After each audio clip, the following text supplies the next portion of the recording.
Hi, John, can you hear me?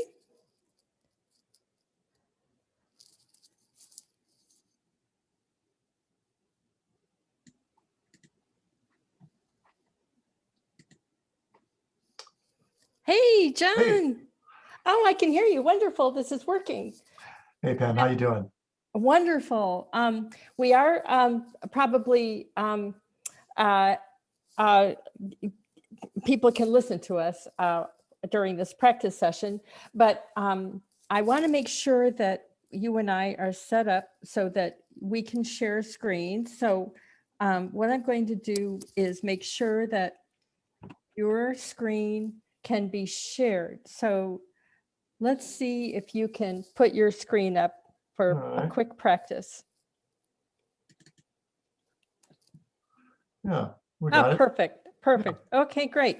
Well, if you just click on stop sharing, I'll have my screen set up. And what we'll do is we'll officially begin at 7 p.m. So the first thing everyone will see, hopefully, will be the introductory slide or slideshow. And that's where we'll start. Does that sound good? Sure. So I'm just going to take a break from our computer right now, and we'll reconvene at 7 p.m. How does that sound? Sounds like a plan. Wonderful. Thanks so much, and see you at 7 p.m. Sounds great. Great. Bye. Bye.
Hey, do you know where my regular cold wine would be? Your what? Cold wine? There's none in the fridge, so I don't know where there would be any regular cold wine. Because I had a whole like 4 or 5 bottles and they were meant for the fridge. I have no idea where you put them. You did not put them in the fridge. There's been no wine in the fridge for this today, as far as I know. Where would I put them? I thought. Okay, when this thing starts at 7, you realize you can't open that door. I know.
Well, here we go. John, can you hear me?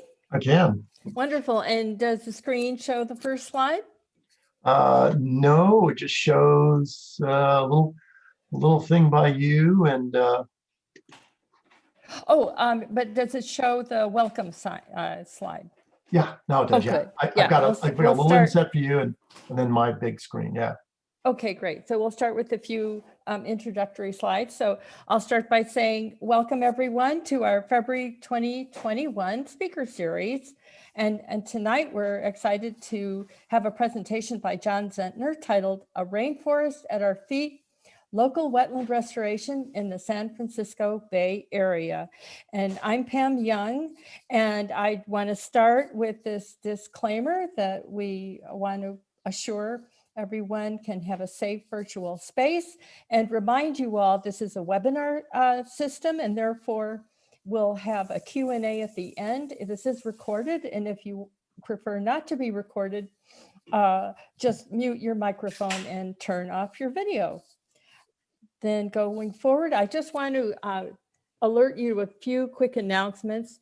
Watch for our birdathon activities that will soon show up on our website. We have a lot of fun virtual activities this year. We're going to be pandemic safe and hopefully you're all getting your vaccines and all feeling healthy and well so that you can enjoy our virtual birdathon. There will be some contests that people can participate in by taking themselves out in the field. So watch for that. It's going to be pretty fun.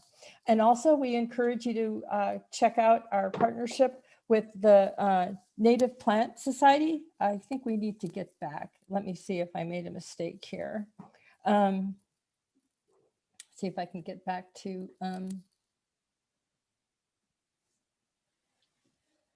yeah, let's come back and see if I can bring up my other slide. Hopefully I can. Just give me a sec. If not, we'll just, let's see. It's always fun to have these exciting shifts. Oh, here we go. All righty, great. So check our partnership with CNPS, the California Native Plant Society Yerba Buena, where they have a very exciting program for starting your native plant activities in a nearby area or your backyard. And again, we're going to hear this wonderful presentation from John Zentner. And let me just tell you a little bit about this presentation and about John. John is an acclaimed plant ecologist who will discuss wetland health impacts on the health of birds and wildlife. John has specialized in landscape restoration and earned his undergraduate degree from UCSB with graduate degrees and certifications from U of O and University of Oslo. John has been a wetland specialist for the California Coastal Commission, program manager for the Coastal Conservancy's Enhancement Program, chair of the San Francisco Bay Habitat Joint Ventures Implementation Committee, and currently chairs the Arundo Removal and Restoration Team at the Walnut Creek Watershed. The past 30 years, John has restored vernal pool complexes, riparian systems, perennial and seasonal marshes, and native grasslands. And currently, John is working with community groups on local restoration projects. We'll hear quite a bit about that. So thank you so much. And as I say, please stay after John's presentation for Q&A. Now I will stop sharing my screen and I will invite you to share yours. Let me stop sharing my screen. There we go. I'll get myself out of the way. Go ahead. It's ready for John. Thank you. Okay, Pam, is that first screen showing? Yes, I think it looks great. Yes, I think you're good. Thanks. Hi, everybody. I'm going to be talking about community habitat restoration, as Pam said. By that, I mean smaller projects, typically running from a couple hundred square feet to a half an acre or so. And they're typically driven by community needs. And we'll talk about those goals in a bit, but we won't be talking about large scale projects that require a lot of grading or massive repairs. So it'll be generally a focused project orientation based on what a community group can implement. I generally teach a similar class that involves this and large scale repairs over about 4 to 5 days, including a day of field trips. So I may have crammed a bit too much information into this presentation. As well, I tend to speak at a pretty good clip. So, please message to Pam if I'm speaking too quickly or you need some clarification. As Pam said, there'll be room for questions at the end, and I will stick around to do that. Last but not least, I'd really like to thank Golden Gate Audubon Society for giving me this opportunity. It's always nice to try and stop and put down what you're doing in writing and try and organize it so it makes some sense. So one of the things I want to try and impress on you is that I believe that the primary goal of any habitat restoration has to be the restoration of a specific plant community. There may be a 100 different ideas that you have about your neighborhood habitat in terms of repairing erosion, bringing back a particular wildlife community, or improving the aesthetics, or even simply reducing the area that the local homeless population has to hide out in. But no matter what that goal, you're going to have to think about what the plant community is that you want as an end result. Further, you're going to have to think about how that plant community will change over time and how you're going to respond to those changes. Shown here are the three general habitat types we're going to talk about. Tidal marshes, they're on the left. Small streams and creeks, they're at the upper right. And ponds or seasonal wetlands on the lower right. To my knowledge, nobody's come up with a general field theory to describe restoration. Back in the day, John Zentner, who was a wetland scientist out of San Diego, used to complain vociferously that restoration was more art than science. And I frankly am a believer that restoration should include a healthy component of art. But for those of us who are also science geeks, it's important to have a model for how restoration actually works. And generally speaking, site hydrology drives wetland form. Now, obviously for uplands, it's a different story, but we're really going to be talking about mostly wetlands here, small scale wetland, creek, and pond restoration. And hydrology drives the form of those systems. It has a massive effect on soils and geomorphology, and in turn, both those factors strongly affect plant community and plant succession. Generally, and I'll be repeating this several times, the more the hydrologic energy drives the system. So in systems where there's, for example, continuous inputs of hydrologic energy, as in tidal marshes, or in larger rivers and streams where there's high energy flows, which may be episodic, as Barry Hecht puts it, those systems reflect those energy inputs. So here's two different photos, two very different systems, yet actually highly similar. On the left, tidal marsh. On the right, a fairly good sized river. What you'll note here is that both have relatively steep banks above the perennially inundated area, followed by a relatively gentle terrace that is more or less well vegetated the further away you get. What's happening here? What's happening here is that the energy in these systems is so great that it essentially is scouring out the vegetation from that near perennial zone and creating a slope that reflects the energy in that system. It's not till you get away from that high energy system, high energy part of the system, that you start getting rooted vegetation. Also, note the difference in the vegetation. On the left, in the tidal marsh, the soils are very dense, finely textured. So there's no trees there. The landscape is dominated by short statured, what we call graminoids. That is grasses, sedges, rushes, and similar plants.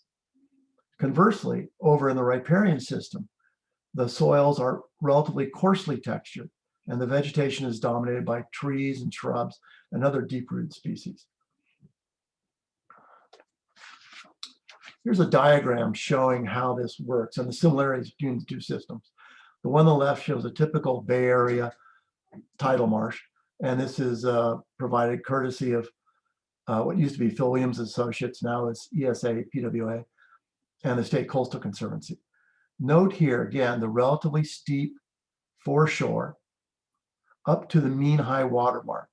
And then from mean high water, that's MHW, to mean higher high water, that's MHHW, we have a relatively gentle terrace dominated by what we think of as the typical marsh plants. Here it's shown as marsh gum plant, but actually the primary dominant in our part of the world would be pickleweed. Similarly, on the diagram on the right, you have a riparian diagram, courtesy of Dave Rosgen, who is famous for a riparian classification system. And again, very similar situation. Perennially inundated low area, relatively steep banks up to a terrace here at bank full stage, which essentially is the same energy position as that mean high water, mean higher high water terrace. So this is important because this shows a stable system for two fairly different landscape forms. When those change, when those conditions change, you can get rapid and generally problematic changes in that landscape form. This is a site on the south shore of Corte Madera Creek in Marin County. And The kind of apartment buildings to the right are the Pine Creek apartments. The Corps of Engineers dredged Corte Madera Creek in 2000, changing the depth of the channel in this area and increasing shoreline instability significantly. In essence, they basically expanded that high energy slope towards the outer edges of the creek. Of course, the outer edges are occupied by some homes. So as these folks did, losing 12 feet of your shoreline is pretty worrisome. In this particular case, the homeowners had asked us to take a look at the site, and kind of luckily enough, years before, I'd been working on the East Coast and had a chance to work with a guy named Ed Garbish. Ed was the person who came up with the living shorelines concept, which is has become very common on the East and Gulf Coast, and is actually very uncommon in California for some reasons we don't go into for time reasons. But essentially what Ed proposed is to use native rock to create a foreshore, and I'm using the cursor to show this here, a stabilized foreshore that could withstand the tidal energy now extant in that newly dredged channel, and then recreating a new higher terrace between mean higher water and mean higher high water, which could then be vegetated with native plants to create a stable shoreline. So we had modified Ed's basic design slightly to reflect the California situation, and then in 2004 received the permits to build that condition. So as you can see here, rock expressed as the upper slope, the lower slope here directly adjacent to the mudflats. This obviously is exposed to daily tides, twice daily here in the Pacific Coast. And the middle ground, which was formed by mud that we had dredged from the site and then replaced and then planted. So this is 2004. The work took about 2.5 weeks. It was completed by the Pine Creek Apartments HOA, which is a 12-unit apartment, therefore a fairly small neighborhood. And the work was done by Cooper Crane, then a relatively small construction and marine engineering firm specialized in docks. The project construction costs were about $40 a square foot. 2005, a year later, you can see the rocks still here and here. The internal area of mud has been basically covered by a fine layer of sediments washed in from the creek adjacent. Because we're above the mean high water area though, the sediments that are washing in are relatively fine grained. So they're highly suitable for development of marsh plants. 2018, 13 years later, the system is still stable. You can't see it, but those rocks that you see here on the foreshore are actually still located here. You can see a few of the rocks down here at high tide, but that system has become dominated by native landscape, native tidal marsh plants, and actually provides foraging habitat for California clapper rails, federally listed species that nest nearby. So I'm going back again to this hydraulic energy, but I'm adding the soils component now. We've talked about how important hydraulic energy is, but it's also most significant in these bigger systems. We're not going to be working in those for the most part. So generally speaking, at the neighborhood level, this would be a good sized stream for us to be working in. So when you see these types of systems, the creeks that have relatively lower energy, but have relatively permeable soils are going to be dominated by trees and shrubs. However, creeks, very similar levels of flow, in other words, relatively low energy inputs, maybe they're relatively flat or other factors, but where the soils are highly dense and finely textured, you're going to see a completely different plant community in those systems. Plant community is going to be dominated by graminoids. That's more common when you think about seasonal ponds and seasonal wetlands and vernal pools, as shown up here in the upper right. Here, those commonly develop in California in fairly dense, finely textured soils.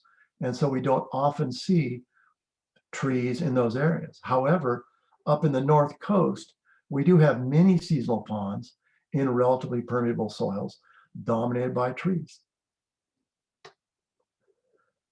So again, creeks with permeable soils, as in this example in Moraga, generally most of the immediate Bay Area creeks are in relatively permeable soils.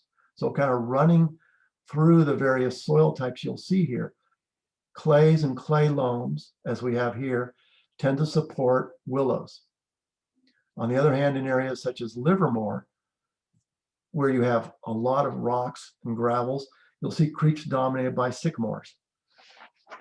It's important to look at your local reference sites and see observe what you're seeing in those areas as reflected in the dominant plants and how that's going to be reflected in your particular example in your neighborhood. The creek next door is likely to give you a lot of ideas about what your creek is supposed to look like. On the other hand, if you're further out from the Bay Area, either in the Santa Rosa Plain area or out in Sacramento, you may be dealing with creeks with relatively impermeable soils.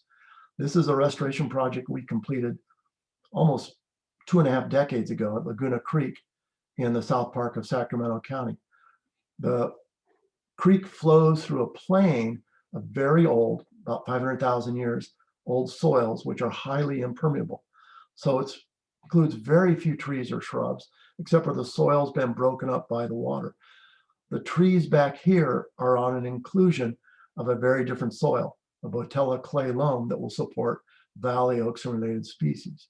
So you see how the various local soils play out in riparian restoration and what then forms you can provide or you'll see as target plant communities for your restoration project.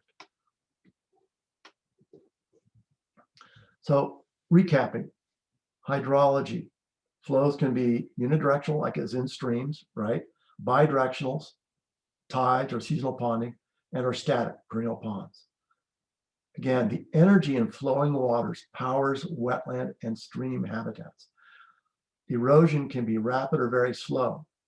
Typically, we're almost always dealing with erosive conditions in many of our streams because of changes in the watershed. Water quality can also be very important. Sediment and chemical makeup can be significant in your streams. Soils and geomorphology. For restoration purposes, almost the only thing you really have to worry about is soil texture. That is, how permeable is the soil. Soil chemistry can be important, but it's generally not critical. We don't have large areas of, for example, saline affected soils like they do in Texas or even in parts of Nevada. And again, the energy in flowing water and the soil texture result in the geomorphology or shape of any wetland or stream in its equilibrium form. If you are seeing forms that don't reflect that, you are probably in a disequilibrium situation, and therefore a restoration project may be important. Last but not least, plant communities and plant succession. So any plant community you see on any particular site in a wetland, creek, or pond is a direct reflection of the hydrology, the soils, and plant succession. Okay.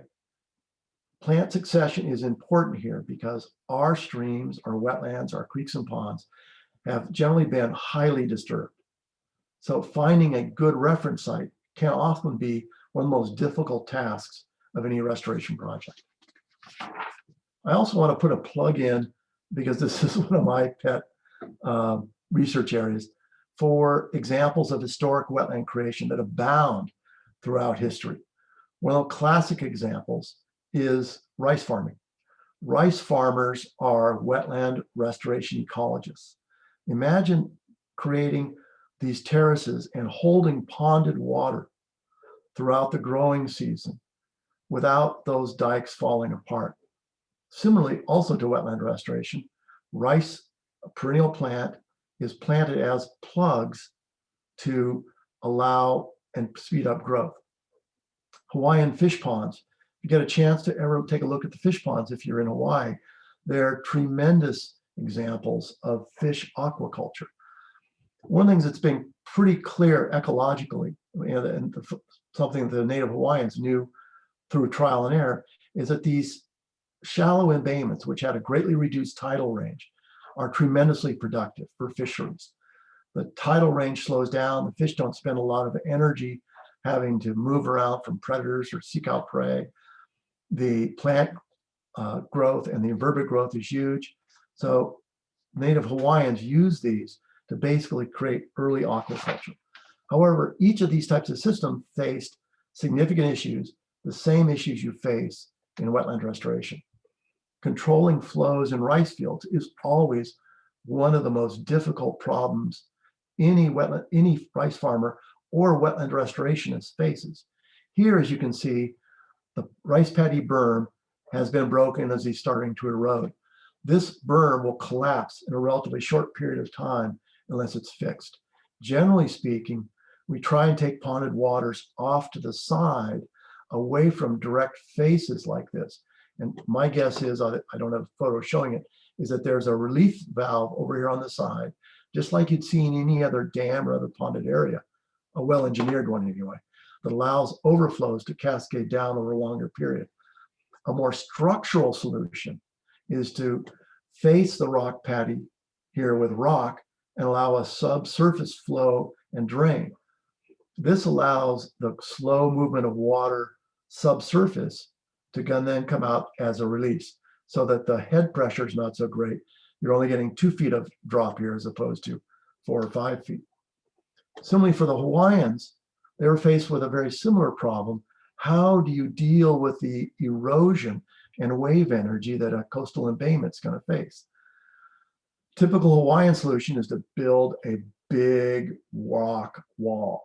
And these things took a significant amount of labor, obviously, but were really precisely engineered. They were wide enough that they were still somewhat porous. And so nutrients and water could filter through the rock walls and reach the embayment inside. However, at the same time, they were thick enough that the local storm surge couldn't take them out. However, it's still a highly labor-intensive approach to protecting the wetlands. So when you're getting set to do your local wetland restoration project, you're going to go through some basic planning and analysis steps, which are outlined here. Understanding the energy parameters, the velocity, direction of flow, and the erosion potential. Or maybe you're already dealing with a significant amount of erosion. The hydroperiod. There's nothing like observing your local wetlands and creeks over a winter to see how high flows get in relationship to various storms. You're also going to look at the constituents of the water while it's flowing. What kind of sediments are in there? Is there evidence of chemicals that you're seeing? And then last but not least, you're going to be thinking about what kind of treatments you're going to want to develop for your specific wetland. Also, you're going to be looking at soils and plants.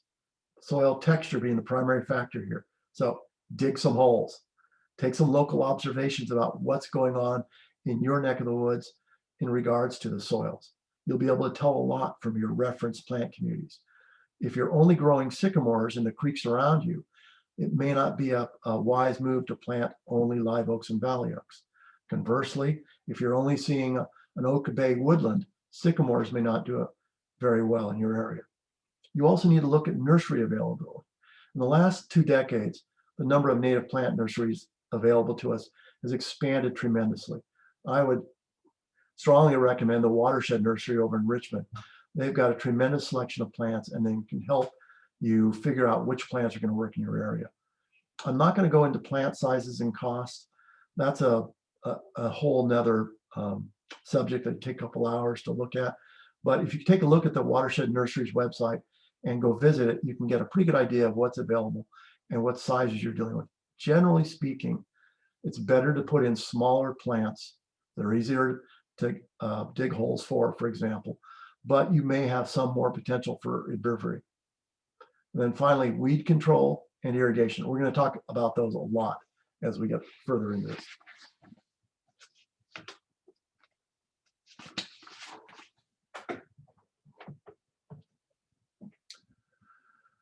I want to talk about hydroperiod now. We've talked about tidal marshes and waveform there in our previous examples. But hydroperiod is an important concept to deal with in terms of restoring ponds or seasonal marshes or vernal pools.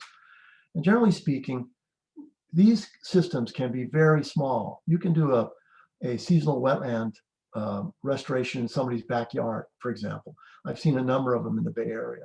They can be as small as 10 square feet or as large as several hundred square feet. This is a larger project site out in the east end of the Delta. But what we looked at here was, if we're going to build these kinds of seasonal ponds, and the values of these are tremendous. For example, here, we're adjacent to a tidal system. So when tides are high, these types of seasonal ponds become tremendously valuable for wetland wildlife who are trying to escape the wave energy in those tidal systems and need a place to roost or escape from predators. So looking at the local reference sites, what we saw was that the lowest areas were dominated by rushes. And you can see in the right-hand photo, the different color of the Baltic and soft rushes that dominate the lowest areas. Adjacent to those were sedges, primarily valley sedge, Carex barbarae, and field sedge, Carex praegrascens. And then the uplands around those areas was typically creeping wild rye, Lamus triticales, once probably the dominant plant of most of lowland California. So we planted these as plugs, and I'll talk about why we use plugs a bit more later on. But basically, we're trying to establish plants that will outcompete the non-native invasives, especially the non-native annuals that tend to dominate the landscapes in these areas. Now, a slight side note here, we're extremely lucky in that in California, generally speaking, we don't have a lot of really nasty invasives in wetlands. As it starts to get drier, though, we do have some pretty nasty problems. It's almost the opposite on the East Coast. East Coast, they've got some pretty nasty invasives in their wetlands. Purple loosestrife being a great example, and very few in the uplands. We have the opposite situation. We have things like perennial pepperweed, Lepidium latifolium, giant reed, Arundo donax, all of which colonize that kind of moist but not perennially wet zone that we have to watch out for. By establishing these plants as plugs, we can get them started very quickly and give them a chance to outcompete some of the nastier invasives. Additionally, all the plants that I've just described are perennials as opposed to annuals or biennials. Generally speaking, most of our native perennial graminoids do not do well from seed. I want to emphasize this because there's been a lot of conflicting, I don't want to call it testimony, I think that gives it a little bit too much credence. There's been a lot of conflicting reports on use of native seed to establish native landscapes in California. Generally speaking, you're only going to see that in a few very specific circumstances. And the plants that do well from seed are limited. California poppies are a great example of a plant that does well from seed. And it does well because it's adapted to disturbed conditions and similar types of thin soils, those types of things. When you're talking about the typical lowland landscape, though, those plants, for a variety of reasons, do not do well from seed. So we use plugs, even though it's much more expensive, and we'll get into that, as opposed to seeding. So on the left-hand photo, you can see this is a newly planted zone. This is after about 2 years. Year 5 now on the left. This seasonal wetland has basically matured almost to the point where you can start to consider it a mature wetland form. The valley and field sedges have expanded to the point where they cover most of the seasonal wetland, and the creeping wild rye has expanded out here to the edge of the marsh. Over here, year 8, again, difficult to see the difference between this and a native landscape. The trees in the background here are Fremont cottonwoods, which is one of the few trees that we have in California that are adapted to moist soil conditions in the spring. Most trees in California do not do well in those conditions. So think about the native trees, and for example, other wetland type trees or creek trees near perennial water, willows, you'll almost only find in relatively coarse textured soils, although there are a couple willow species that will survive in dense textured soils. So here's a project example I'll talk about for a little bit in Moraga, Contra Costa County, where we have basically had to modify the channel geomorphology to create an equilibrium hydrology. Now, you remember talking about the creek form in our previous slides, the low channel area, the steeper slopes adjacent to that, and then the terrace adjacent to that. As you can see here, this channel has none of that. The culvert here, by the way, is, if I remember correctly, I think it's a 6-foot diameter culvert, maybe smaller than that, but it's a fairly good sized culvert, and you can see it's buried. What happened here was that when this area was developed, and we have houses to either side of the channel, the developers took two relatively small channels and combined them into one channel. However, rather than reflecting the original gradient in that channel, they made it gentler, the idea being to reduce potential erosion. However, when you reduce the gradient of the channel, you reduce the energy in the flow. And if you reduce the energy in the flow, then any sediment in that water is going to settle out. And that's what's happened here. So what you're seeing now is, rather than having a kind of typical channel form with a deeper incised channel, you basically have a relatively level set of circumstances here, which also promoted flooding in adjacent homes. But additionally, with the advent of all that newly moist sediment in this channel area, the invasives took off like crazy. So the channel is now dominated by a few willows, which do well in wet sediment, but also by pampas grass, privet, and a variety of other fairly nasty invasives.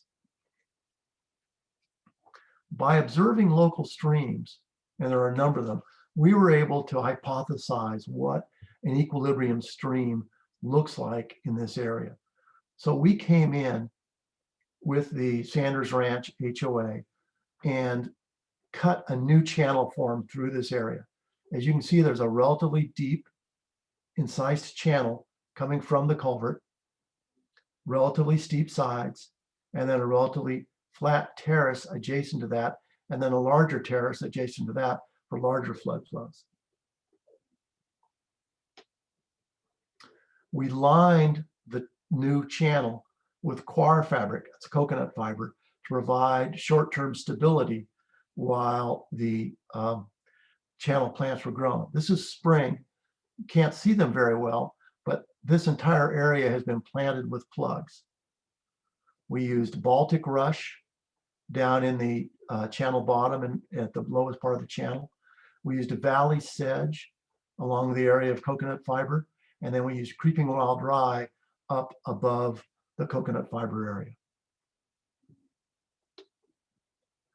Year 3, and I should point out on the right side here, this is photo point 3. You can see our photo monitoring sticks over here. On the left side, that's the same photo point. You can see the same channel form, same location, but that's 3 years of plant growth. This is the valley sedge here. If I get my cursor back at the valley sedge down here, and creeping wild rye all the way along both these edges. Same thing here, valley sedge down here, creeping wild rye. Also had the native, oh God, I just lost the name of the little aquatic plant that's dominating the low flow channel at this point. But we're not seeing any signs of erosion, and the channel form is now stable. The thing I want to point out is I have to note, sizing these channels is a little bit hit or miss.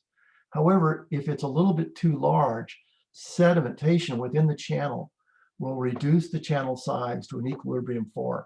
So you have a little bit of play here. You'll be able to make this work. This is a relatively small neighborhood group. There's, I think, about 15, 20 homes on both sides. The work was done by a local contractor, Gary Rapp, who's a great guy to work with. And the HOA totally has got about 250 homes. So that was their funding basis. and the total costs were about $3 per square foot. Okay, so you've planted your site, or you're thinking about planting your site, yet you're going to be dealing with the overwhelming factor that I've alluded to in California, which is plant succession in California these days is driven by disturbance. Even if you've got a site that is essentially pristine, although then you have to ask why you're restoring it.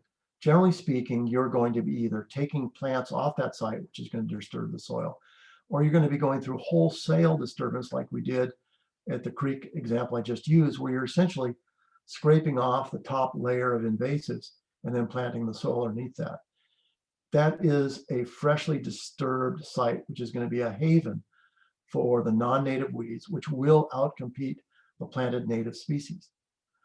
Herbicides are a necessary tool to reverse that successional drive, but it's a tool that needs to be carefully used with a specific focus in mind. When I first started in restoration ecology, and my first big project as a private contractor was Laguna Creek in Sacramento, I think around 30 years ago.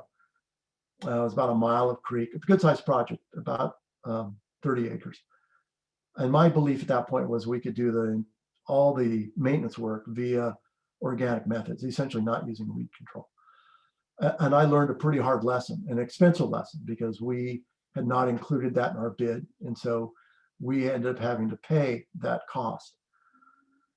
Our experience has been that alternative controls generally don't work, are too expensive, or otherwise simply not practical.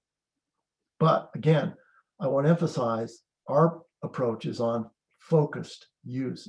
That is, knowing which herbicide to use, when to use it, how much, and as importantly, the delivery strategy. And I also have to admit, there's a good deal of work that's still needed in this area. So, two basic forms of herbicides, post-emergent versus pre-emergent. Post-emergent herbicides are those that you use on mature or young plants where you're getting contact between the herbicide and the plant. Typically, you're using a systemic herbicide, that is one that goes from application to the leaves, down into the root system and kills the plant basically from the root up. Those herbicides can either be broad spectrum, that means they kill everything, like Roundup, for example, or, for example, targeted towards only broadleaf species, leaving the graminoids alone. 2,4-D is an example of that. Or they can be targeted towards grasses, or be even more specific. There are herbicides out there now that are targeted towards specific groups of plants. Generally, we use these herbicides to control existing invasives, often after we've cut or cleared them. Pre-emergent herbicides can also target specific groups of plants. These are applied prior to seedling emergence, and they're applied to bare ground, such as the site on the right, especially where we expect a dense new crop of non-native annual grasses and forests. Common practice on most sites is to clear the site and then apply a pre-emergent after planting. A post-emergent is typically used after resprouting occurs. So if you read the kind of restoration ecology literature on herbicides right now, the general strategy is this: clear the site. Either irrigate the site or wait till rainfall provides moisture, and then spray a broad spectrum post-emergent herbicide, such as Roundup, over the sprouting that then occurs. In our neck of the woods, you'd typically be doing that in August, September, October. Then planting would occur.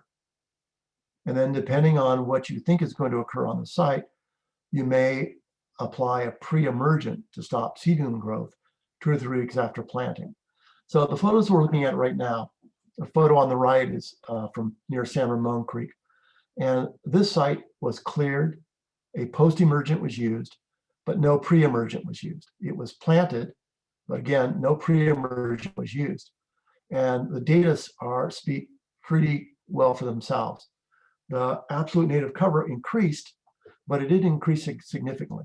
because what's going on, once you got rid of all the invasive overstory and you had some more sunlight on that site, what you then saw a massive explosion from the seed bank in the soil, and the plugs of creeping wild rye here were overwhelmed by the annual grasses. So the absolute exotics cover went from 20% pre-restoration to 45% in 2019. Absolute invasives cover was reduced significantly from 70% to 10%. And follow-up spraying by the creek group in this area kept those invasives knocked back. But in my mind, this is not a successful restoration project. The restoration plants did not grow and become self-sustaining. This is what you expect to see when you're applying the process I just talked about, or the strategy I just talked about on the right. So back in the background of the site, down on the terrace above the creek, below the walking path, that has been sprayed with a post-emergent after clearing. It was then planted. It was then sprayed with a pre-emergent. We're too far away, but trust me, there's a ton of plugs in there starting to come out, and they're doing fairly well. The control site in the foreground had no pre-emergent sprayed, and it's being overwhelmed by non-native grasses. Here's an example that I want to talk about for a little bit because it's a pretty typical neighborhood project site. So this is on Lafayette Creek in the town or city, I can't remember which, of Lafayette in Contra Costa County. So this site is fairly small, about 4,000 square feet, directly on the banks of Lafayette Creek. You can see the creek waters down here. Prior to restoration, the site was dominated by a large stand of arundo, giant reed, back here in the background, and the rest of it was covered with ivy.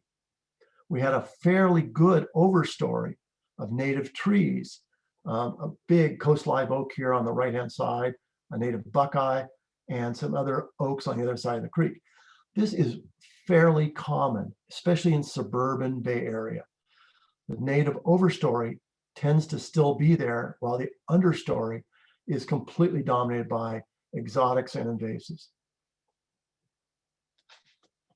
We had a contractor clear the arundo and the ivy, hauling the resulting biomass to a Republic Services dumpster parked right next door.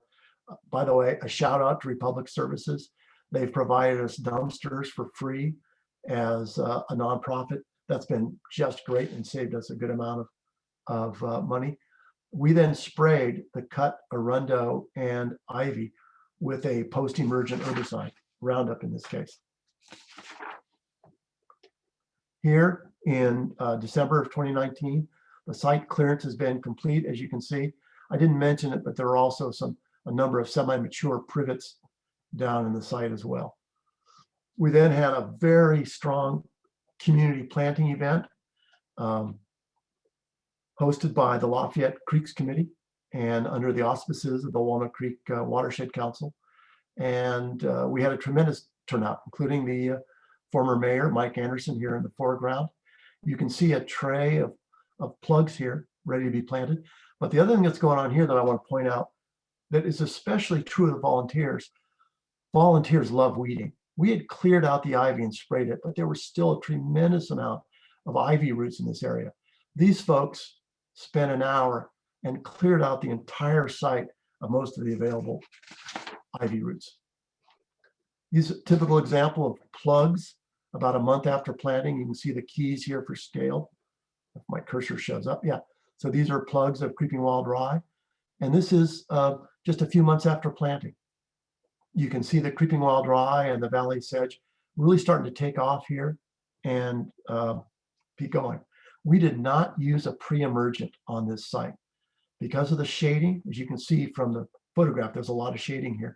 And the cover of the woody perennials, we basically calculated that there was very little annual seed bank in the soil.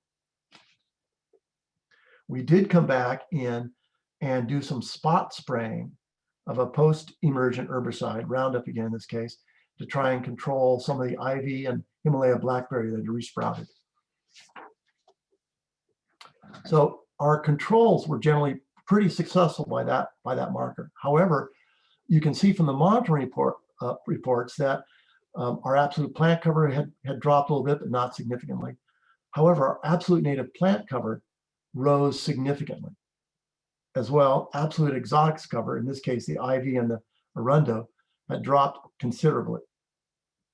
And the invasives also dropped considerably. Excuse me, I should have said the exotics actually came up. We ended up with a fairly diverse group of scattering of mustard and some other stuff down here. However, of more importance to me was the arundo came back. And we have found this time and again and have learned over time that here we sprayed the cut arundo about a week after it had been cut. That's too late. The arundo needs to be sprayed within minutes of cutting.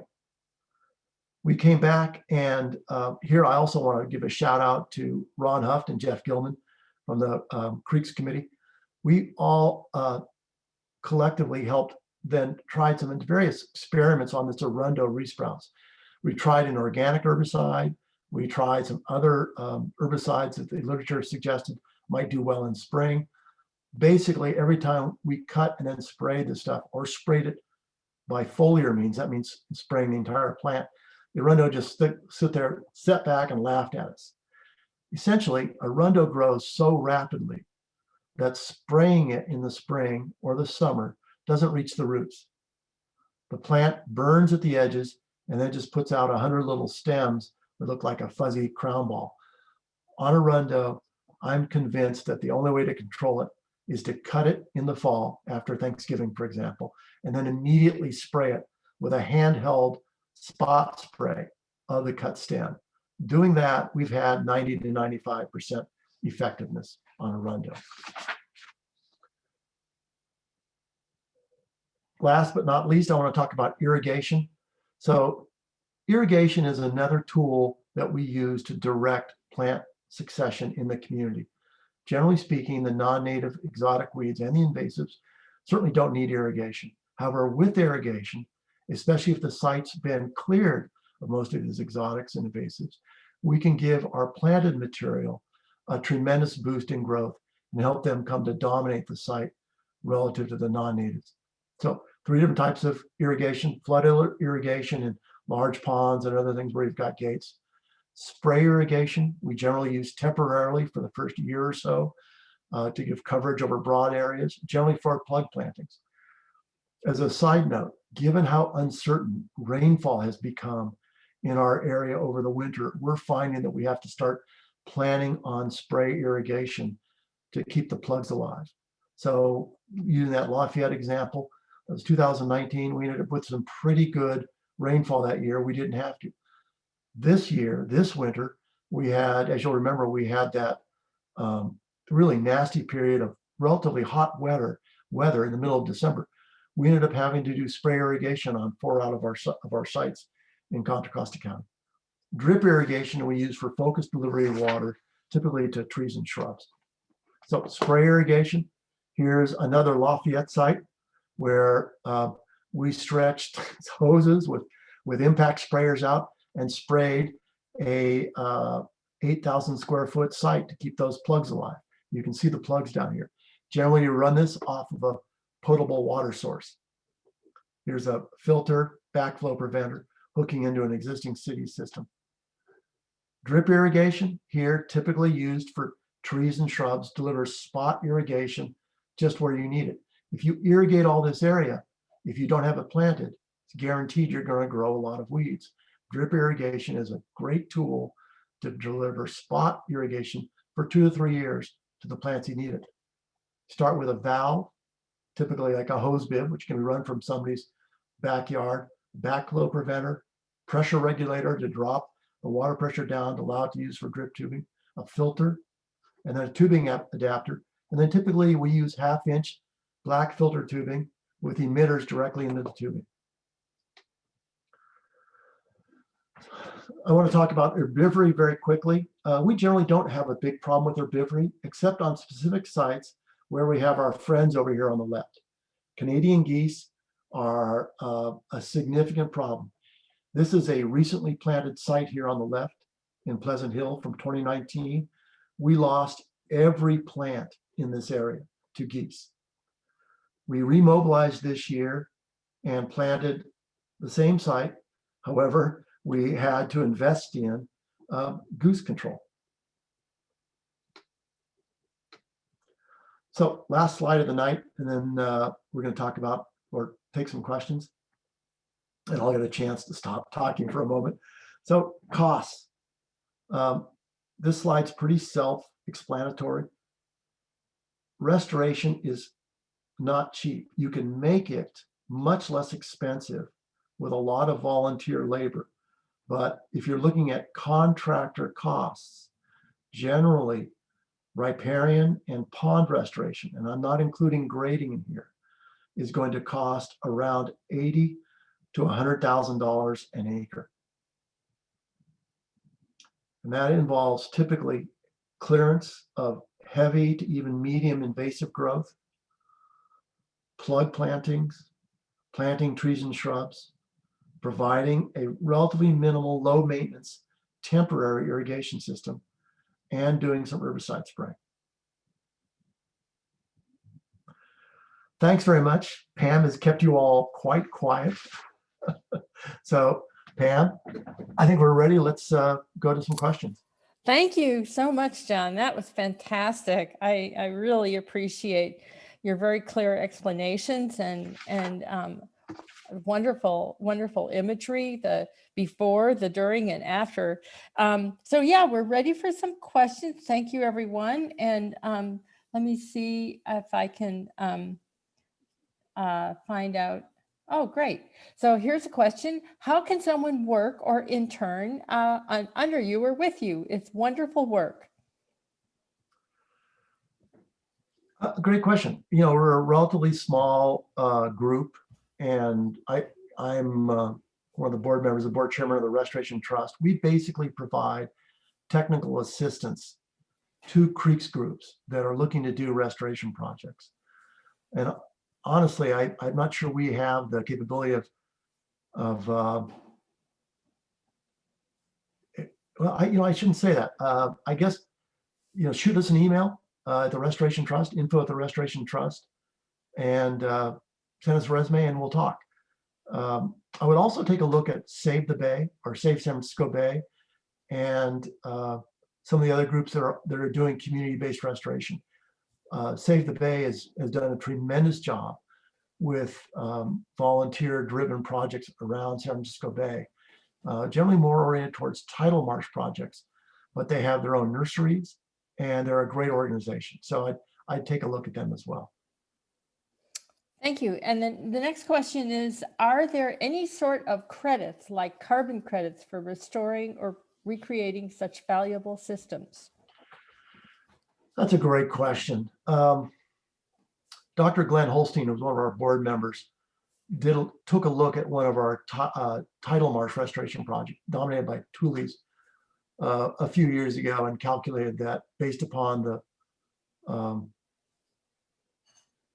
data he was seeing, we were sequestering enough carbon to basically cover a small residential subdivision.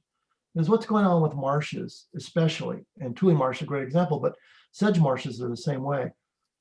A significant amount of that stem growth dies every year, goes into the soil, and because it's a wetland, that carbon is sequestered in the sediments. It does not become available to the atmosphere. There's very little oxygenation of wetland sediments. So that carbon then stays in the sediment, unless of course it's harvested as peat, 1,000 years later or whatever. But back to the point of the question, I'm not aware of any specific program that is actually trading off wetland restoration for carbon credits. I'm surprised it's not there. And I also have to admit, though, that may be primarily a result of my lack of initiative in investigating those types of programs, but I'm not aware of it. Thank you. The next question is, do you have any recommendations for early career folks who are interested in getting into ecological restoration? Yeah, I mean, let me back up for a minute also. The I think the notes, the GGIS notes on introducing me indicated I was a noted or eminent ecologist or something like that. You know, I think like people like Glenn Holstein or Phyllis Faber are pretty eminent ecologists. Frankly, I'm more of a naturalist in the kind of the old school program. Basically, someone who tries to observe what's going on locally, synthesizes a good deal of information. And I think most restoration ecologists would agree with that description, because restoration ecology really partakes of a large number of different fields. So first off, I don't think there's a specific educational background that you have to become a restoration ecologist. I think it's useful to have a science background. It's great to have a botany background, but I think somebody with a landscape program credential from Merritt College, which is quite good, can also become a successful restoration ecologist.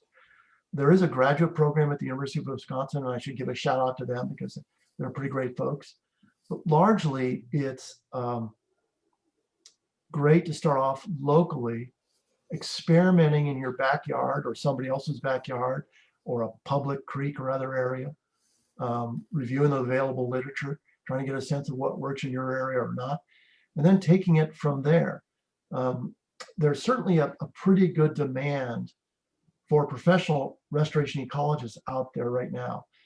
If you look at the various job postings, and I think they're mostly looking for folks with at least undergraduate and more likely advanced degrees in biology or something similar. But I think you can make up for that with a lot of years of experience doing the same thing. For example, restoration contractors are simply contractors who've decided to get into restoration.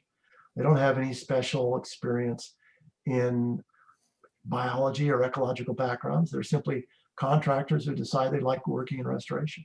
And I know a few of them who've gone to it that way, and they're as highly valued as a restoration ecologist.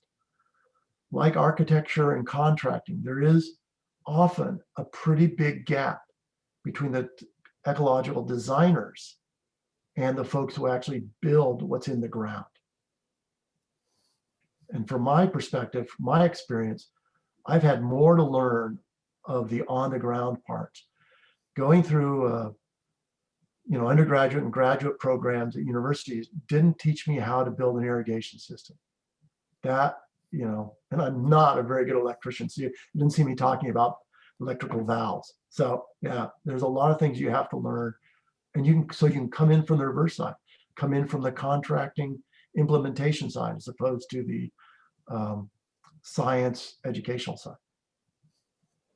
Well, thank you. The next question is, what if you are not in charge of the water flow, such as when EB mud is involved?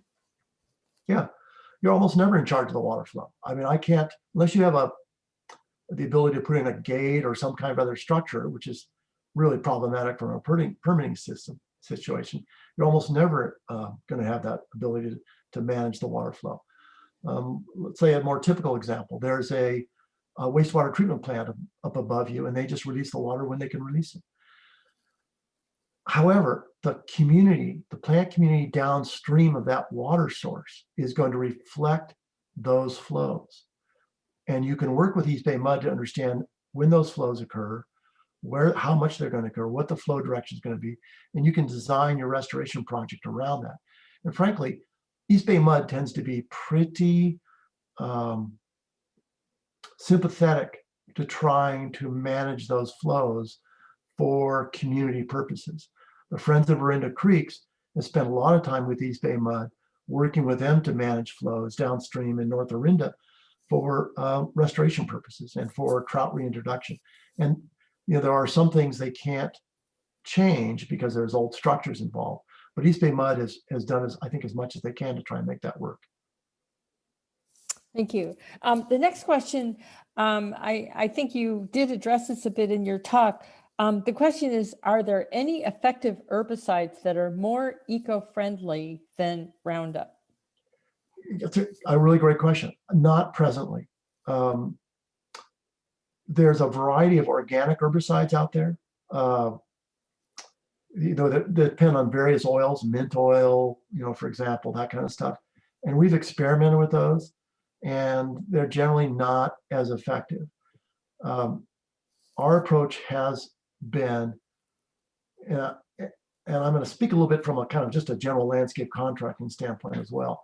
You know, we're coming off a period in this country where people sprayed herbicides at the drop of a hat over large areas, you know, on a weekly basis.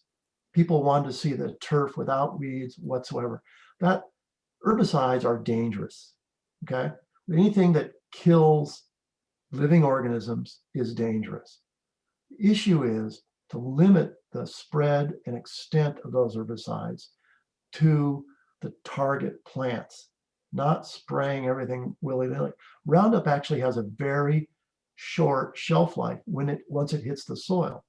So if you have a relatively well-cleared site and you're simply spot spraying carefully the popped up ivy or the arundo or things like that, you can be pretty convinced, I think, that the Roundup you're spraying is not going to go beyond where you're spraying. Honestly, when I'm taking out arundo now, I use a handheld pump sprayer. I don't mean a tank sprayer. I mean the kind of thing you use to spritz water onto your barbecue. And I'm getting 3 or 4 inches away from the cut stem. So under those conditions, I think we can be pretty assured that we're not spreading the herbicide out into the environment. But the past practices really need to change. And I support all the groups that are really trying to make that happen. Very good. The next question is, are there any successful restoration projects in the public realm that we could visit and learn from? Oh gosh, there's tons. You know, and there's a couple systems out there that are have gotten up and running to kind of label and map restoration projects. I believe the San Francisco Estuary Institute has one online in cooperation with the Regional Water Quality Control Board.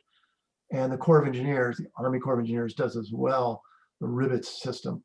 But there's large numbers of projects out there in the public realm. You know, the projects we're doing for the Walnut Creek Watershed Council are all on public land right now. So that's Lafayette, Walnut Creek, Pleasant Hill, and in Danville. There's a ton of projects around the bay, East Bay Parks land. I'm sorry, I can't think of that there's not a better reference system around that would give you some map locations for that. Let me, Pam, let me see if I can research that and I'll get back to you. So maybe you guys could post it on your website or something. Yeah, we're happy to do that. And along those lines, one of our attendees recommends the California Urban Stream Partnership for having occasional good workshops on stream restoration and bank stabilization locally.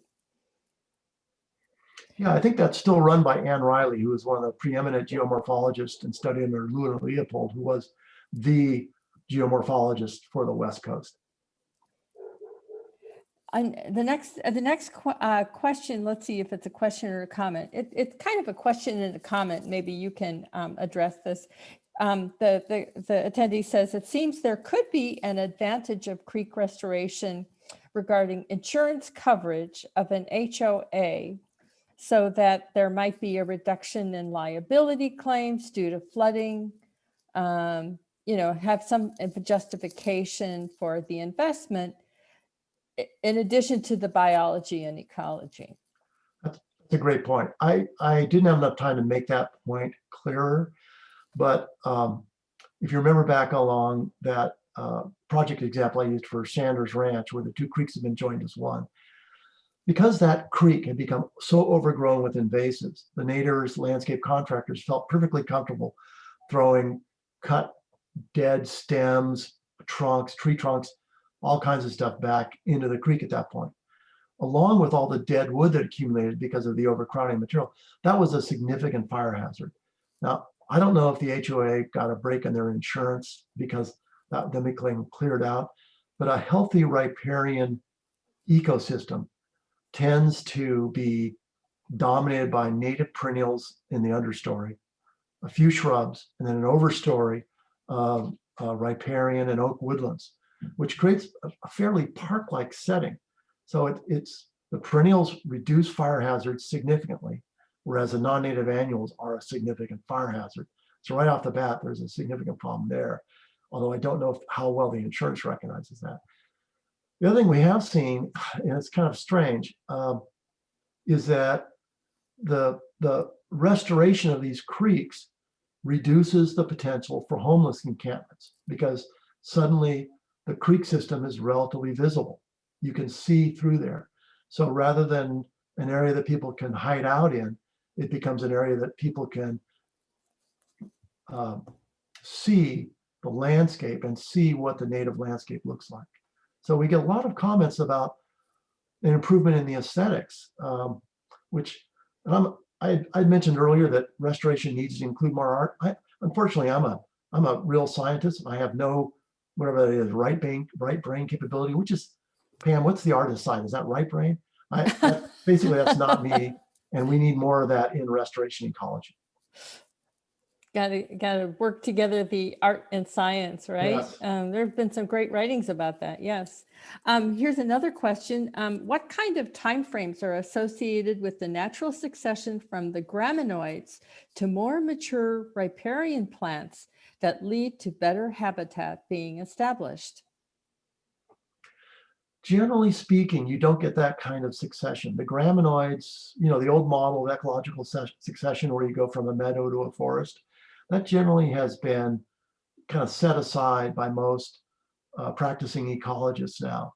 A meadow may be a self-sustaining ecosystem, and in a riparian landscape, if you can find for example, in the Contra Costa area where I live, it's very difficult to find, but there are a few examples of mature riparian landscapes in the area. And typically those are dominated by Santa Barbara sedge in the shade, going from the creek banks up quite a distance. And then a few willows in the stream, maybe some other native riparian species such as box elder, Acer negundo, a couple of shrubs, often wild rose, but generally not that many shrubs, often, though I have to admit because of the deer grazing, but then a dense overstory of native oaks, typically in Contra Costa coast live oaks, but in other areas, valley oaks. And that tends to be what they used to call the climax community. So you get, and in the native California landscape, high disturbance events were not that common. I know friends who think that, some mammals, large gophers back in the Pleistocene or whatever, created amounts of disturbance. But generally speaking, there wasn't a tremendous amount of disturbance in a lot of those wetland areas. Creeks, of course, could get flooding and get those kinds of changes. But if you look at the native species that are annuals and are adapted to invading newly opened soils, they're kind of few and far between. Willows are a good example. Willows do really well in newly exposed moist sediments. But if you move up from that moist sediment landscape up into the drier systems, you don't see a lot of natives that are adapted to invading an area, indicating that disturbance was probably not real common. Sorry, very long answer to probably what could have been a quick one, but it's an interesting question in California landscape. Yes, thank you. Another question is, what was the justification for the Army Corps of Engineers dredging or deepening that creek that you restored and spoke about? Navigation. How's that for a short answer finally? Navigation, yeah. And then you mentioned that there was an email, info@restorationtrust.org. Is that correct? Yeah, info@therestorationtrustonline.org, or just look at the website, the Restoration Trust, and we've got some links in there to send us emails. And then the next question is, going back to your presentation about the deep channel you created with trees on either side, how did you deal with tree roots? The tree roots actually tend not to intrude into the actual active channel. They tend to basically form a the side of the channel. Like they'll grow to the edge of the channel, but they don't go out in the channel, largely because, especially in those channels which are intermittent, there's a lot of air exposure and the roots won't grow into the air. So that channel dries out in the summer and the roots won't grow into that. So the roots actually form a stable base for the channel over time. More stable actually even than the Baltic rush, which is a pretty well-rooted species. Oh, that makes sense. And so that was all our questions. And then just one very, very nice comment that is a nice way to close. One attendee said, "Thank you for the encouragement. It's very encouraging to hear this as someone who they say wasted their undergraduate degree on user experience design and want something that actually helps the planet instead." So so that's the feeling of encouragement from an attendee, and I am happy, as I say, also to post any information that people are asking for. We can put it either on GGS chat, we can put it there, as well as put it on our website. And certainly you can all email me at pyoung@goldengateaudubon.org. And we're happy to keep this conversation going. It's very important to us. I guess I'll just put in a plug for all the work GGS has done over many, many years restoring Pier 94. That is a public site that we encourage you to go see. That is now a very productive intertidal habitat with double the number of bird species and a lot of important rare intertidal vegetation. Research is going on there, so I encourage everyone to check that out as well. That's so thank great. you. I'm glad there was some encouragement there, because I couldn't, if there's one note to leave here, it's that everybody is a potential restoration ecologist. Yes, I tell you, it's really I encourage everyone to if your body works and you can do it, it is so rewarding. We really need a direct experience with nature, and this you will see the results of your hard work so quickly, and it's pretty addictive. It's fun. We always have a great time doing this. So thank you so much, John. This just Pam, thanks so much for letting me do this. I appreciate it very much. You guys are great. Well, terrific. So everyone have a wonderful evening, and thank you so much for attending tonight's speaker series. That we'll have another one in March. Check out our birdathon and be well. Good night. Good night. Take care.